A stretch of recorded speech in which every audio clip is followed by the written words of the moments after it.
সাগর ভ্রমণ করে আমার ঠাকুর এলেন ঘরে, স্বামীজিকে সঙ্গে নিয়ে ঠাকুর এলেন ঘরে, সঙ্গে ঠাকুর এলেন ঘরে, জননী সারদা সঙ্গে ঠাকুর এলেন ঘরে, এই রাখাল রাজার হাত ধরে ঠাকুর এলেন ঘরে, রাখাল রাজার হাত ধরে ঠাকুর এলেন ঘরে, রাখাল রাজার হাত ধরে ঠাকুর এলেন ঘরে, নগর ভ্রমণ করে আমার ঠাকুর এলেন ঘরে।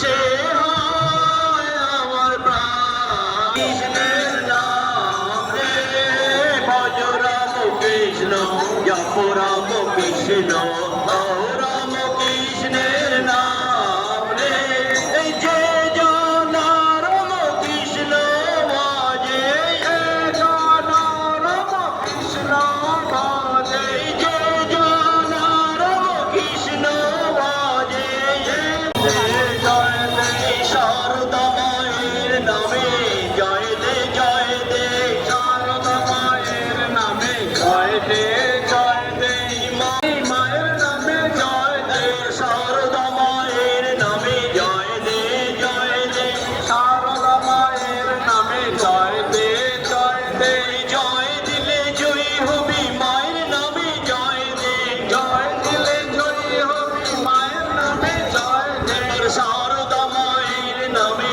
জয় দে শারদা মায়ের নামে, জয় দে, জয় দিলে জয়ী হবি মায়ের নামে, জয় দে, জয় দিলে জয়ী হবি মায়ের নামে, জয় দে শারদা মায়ের নামে, জয় দে। দাঁড়িয়ে আছে, আপনারা একটু ছেড়ে দিলে ওনারা প্রণাম করতে আসবে।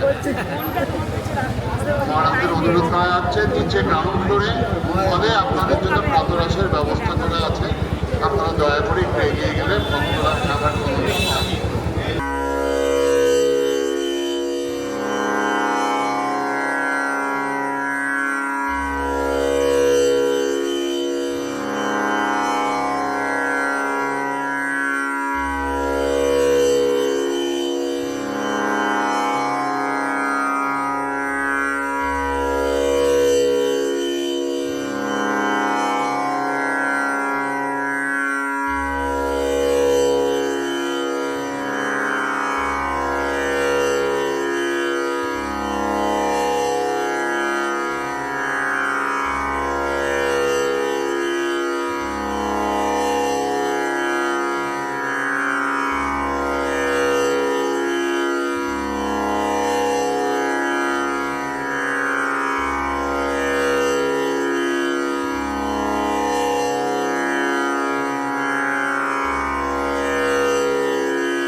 ঠাকুর বলছেন, হ্যাঁ এত তাড়াতাড়ি কি যাবে, যখন ঠিক ঠিক সময় হবে, এই আমার উপদেশটা সারা হিমালয়টা ঢেকে ওকে আটকাতে ডাকছে, ঠাকুরকে ডাইরেক্টলি দেখতে পাচ্ছে না, আমাদের মিশনকে দিচ্ছে, মহারাজ এখানে একটা সেটেল করলো, এখানে একটা সেটেল করলো, সব জায়গা থেকে চাওয়া।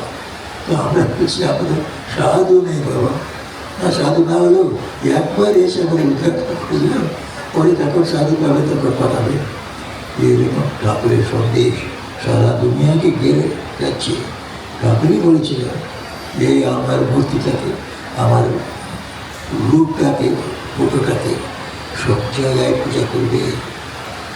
প্রথমে লোকে মনে করতো এই তারপরে একটু পাত্রে ফটো তোলা হয়েছিল, পাত্রে কাপি, ওটা পাত্রে মাত্র ছিল তারা কারোর কাছে মায়ের। সেগুলি আমরা শুনেছি, বুঝেছি, কিছুটা বুঝিনি।